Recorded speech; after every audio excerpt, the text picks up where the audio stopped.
It's important that states have the laws to reach actions of buyers in addition to the federal statute, because in 2008, a report had issued finding that due to limited resources at the federal level, nearly 60% of the cases charging commercial sexual exploitation of children were declined for prosecution by U.S. attorneys' offices across the nation.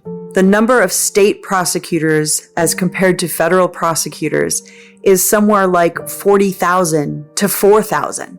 That says everything about the amount of resources that we need to bring to bear at the state level. We cannot rely on the federal prosecutors alone to stem the demand for child sex trafficking. Hello, and welcome to Invading the Darkness, stories from the fight against child sex trafficking, featuring Linda Smith, the founder of Shared Hope International. Join Linda as she shares stories from her 23 years of fighting the battle of domestic minor sex trafficking. Our desire is that each episode of Invading the Darkness will help you understand the importance of fighting child sex trafficking, as well as equip you to join in that fight.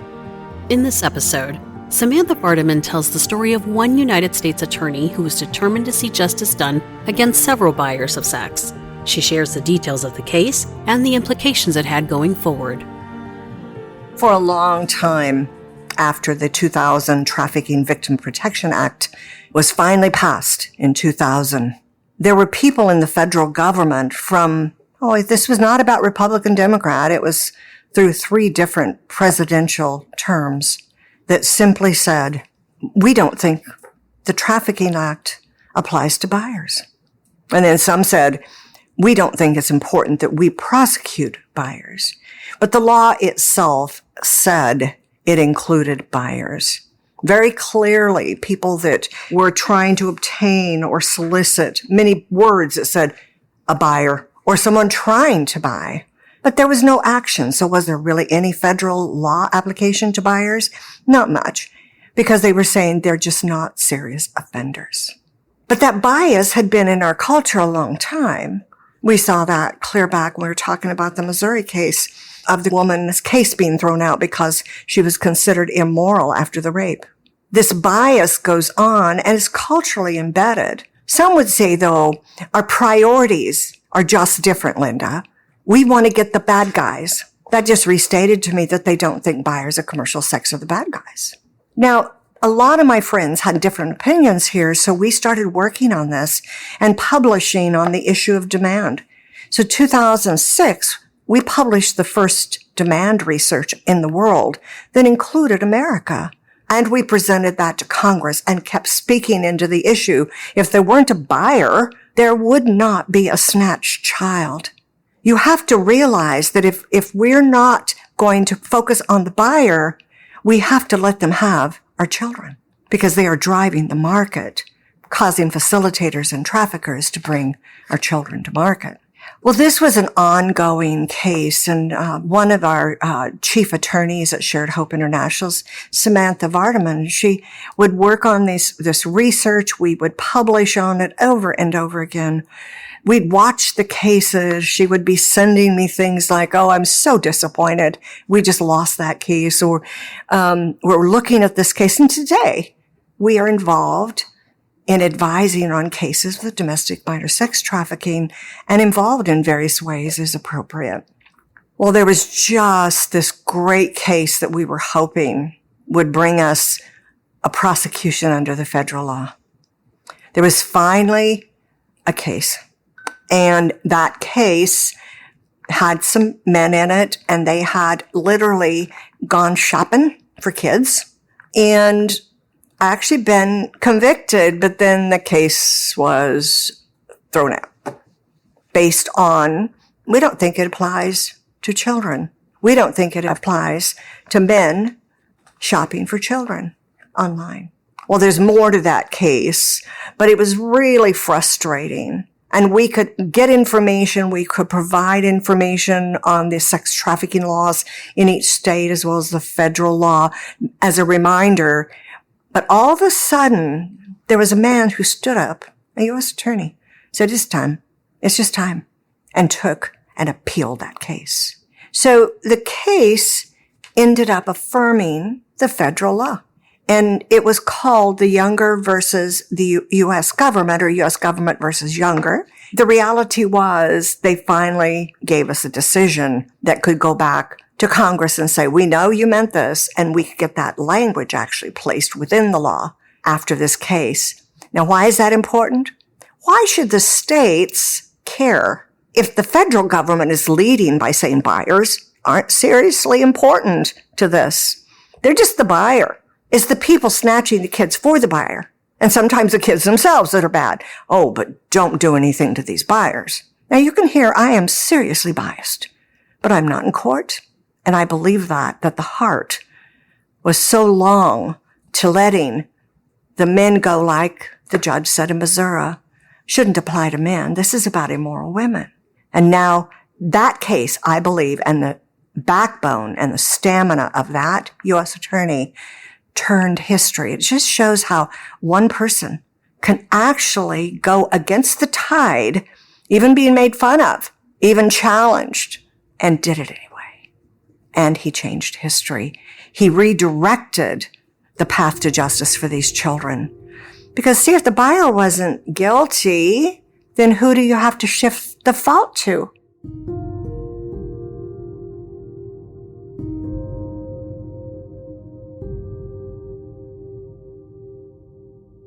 In the courts, a public opinion, some girls are just like that. You heard the story of the headlines with Yvonne. Well, Yvonne simply was prosecuted in the press being called a prostitute. Long before her attorney did much of anything, they were out there calling her a prostitute. Teen prostitute murders man. It was an 80-some-year-old man beating her up. But you've heard that story. But what happens to the child if you give a pass to the buyer? Not justice. So this case is important that I have you guys hear it. Now, I know you're going to go, I don't know legal. I don't care. You'll understand this. You've heard enough in the episodes that we've had, and you'll hear some more from me with other cases that bias, positive or negatively, the case to bring justice to a child or to children overall. And this is a case where, yeah, there's a bad guy and that they were shopping for your kids out there, but there's a good guy too. So I've asked Samantha to spend some time just kind of going over her legal brief that was actually published on this case. So there would be a precedent and a publication around that precedent, and others could see that and understand it. And the states could take direction and understanding from the federal government, but the federal courts would know buyers are serious offenders. The Department of Justice, as a policy matter, had long resisted the idea that federal laws would be used to prosecute a buyer of sex in a sex trafficking case. Primarily, the resistance came from the idea that the actual purchase of the sex is a vice crime, and that belonged at a state or local level, not a federal crime of sex trafficking. In 2000, the Federal Trafficking Victims Protection Act was enacted. It established the criminal statute, 18 U.S.C. 1591, which described the act of sex trafficking using the terms recruits, entices, harbors, transports, provides, obtains, or maintains by any means a person for purposes of commercial sex activity. In years subsequent, the Trafficking Victims Protection Act had to be reauthorized. And in that process, a debate ensued about the reach of the criminal statute. Did it reach the buyers of sex with a sex trafficking victim? And the federal government, in particular the Department of Justice, resisted that idea that the federal government would somehow become responsible for enforcing what they considered prostitution laws. And they believed that the buyer of sex acts, really, that activity fell to the states and local level to enforce. that was the understanding and the belief for many years. And it was in 2011, finally, that changed substantially. And that was done through a case brought in South Dakota. Really what happened there is that the Immigration and Customs Enforcement, ICE, which had started to take on a larger role in investigating human trafficking here in the U.S. through their Homeland Security efforts. And so ICE worked together with local police officers in Sioux Falls, South Dakota, to stage an undercover sting operation called Operation Crossing Guard. In that operation, undercover officers placed advertisements on a couple of websites. One was Craigslist.com, one was Backpage.com, pretending to be a man offering his girlfriend's daughters, ages 11 and 14, for sex. Two men by the names of Ronald Bonestrew and Darren Lee Jungers responded to these advertisements.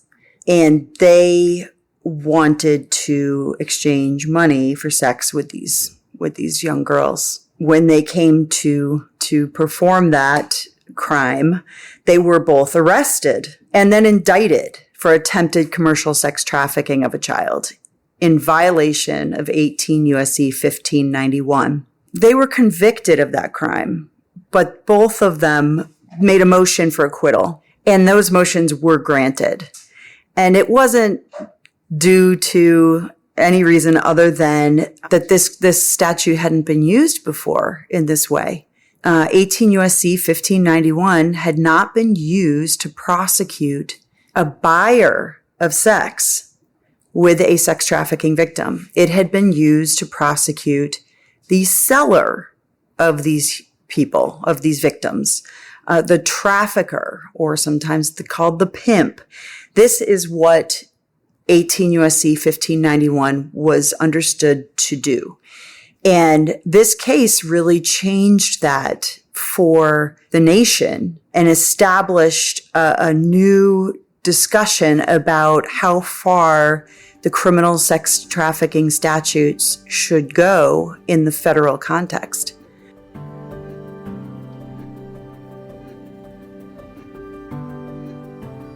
So Bonestrew and Jungers, they claimed that they did not commit the actions that were outlined under that criminal statute, that the purchase was not what that statute was meant to reach. The real hero in the story of U.S. v. Jungers and Bonestrew is the U.S. attorney who refused to let this acquittal go. And he authorized his office to go ahead and appeal, to bring it up to the Eighth Circuit and really hash out whether 18 U.S.C. 1591, the federal criminal statute on sex trafficking, was intended to reach actions of buyers. In the government's appeal, they argued that the term obtains, which is contained in 18 U.S.C. 1591, may be applied to suppliers and purchasers of commercial sex acts without changing the meaning. And this was really the thrust of the argument, that there wasn't a stretched meaning here, that it was always intended to reach the actions of buyers, and that the use of that word obtains is what reached the actions of buyers. And the Eighth Circuit found that indeed the use of the word obtains in the statute was intended to reach the actions of buyers of commercial sex acts with victims of sex trafficking under 18 U.S.C. 1591. At the same time that this court process was taking place, advocacy was taking place through Shared Hope and allied organizations to ensure that victims of sex trafficking did not have to jump through all of these legal hurdles to see justice done to see that the buyers were indeed committing a crime of sex trafficking. Not that the buyer is a trafficker, but that the buyer is committing the crime of sex trafficking. And the reason that's important to distinguish is that became part of the disconnect in the advocacy. There were people arguing that a buyer is not a trafficker and that more emphasis and more serious crimes should attach to the action of trafficking than to the action of buying.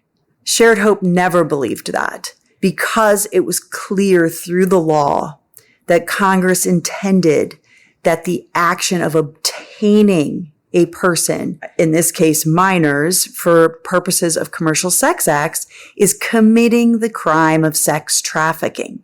That doesn't mean a buyer needs to be called a trafficker. That's irrelevant. That's terminology. The law says that they're committing the crime.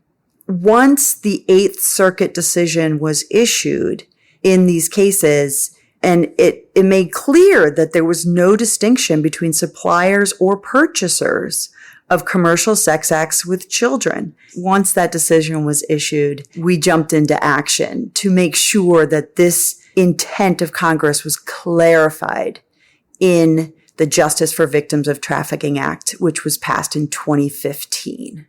In 2011, Shared Hope had issued the first state report cards grading the states on the sufficiency of their laws to reach child sex trafficking. One section of that framework focused on the issue of demand. In that analysis, it was important to the grading process that the state laws were capable of reaching the actions of buyers. In many cases, those state laws mirrored the language in the federal sex trafficking statute and used that term obtains, the very term that the court found did reach the actions of buyers in the U.S. v. Junger and Bonestru case. For that reason, these states that used that term obtains could also be found to have the laws to reach the actions of buyers. It's important that states have the laws to reach actions of buyers in addition to the federal statute, because in 2008, a report had issued finding that due to limited resources at the federal level, nearly 60% of the cases charging commercial sexual exploitation of children were declined for prosecution by U.S. attorneys' offices across the nation. It was essential that the state prosecutors and that the state courts had the tools they needed to pick those cases up that were being declined by the U.S. attorneys' offices. We couldn't rely solely on the federal government to enforce the laws, making it a crime to sexually exploit our children. The number of state prosecutors as compared to federal prosecutors is somewhere like 40,000 to 4,000. That says everything about the amount of resources that we need to bring to bear at the state level. We cannot rely on the federal prosecutors alone to stem the demand for child sex trafficking. Thank you for listening to Invading the Darkness, stories from the fight against child sex trafficking. If you would like to learn how you can help put an end to child sex trafficking, please visit sharedhope.org/take action. New episodes of Invading the Darkness are released every Tuesday at 9 a.m. Pacific. If you have enjoyed this episode, please consider leaving us a 5-star rating as well as a written review. Join us in episode 10, where Linda will explain what rescue looks like for Shared Hope.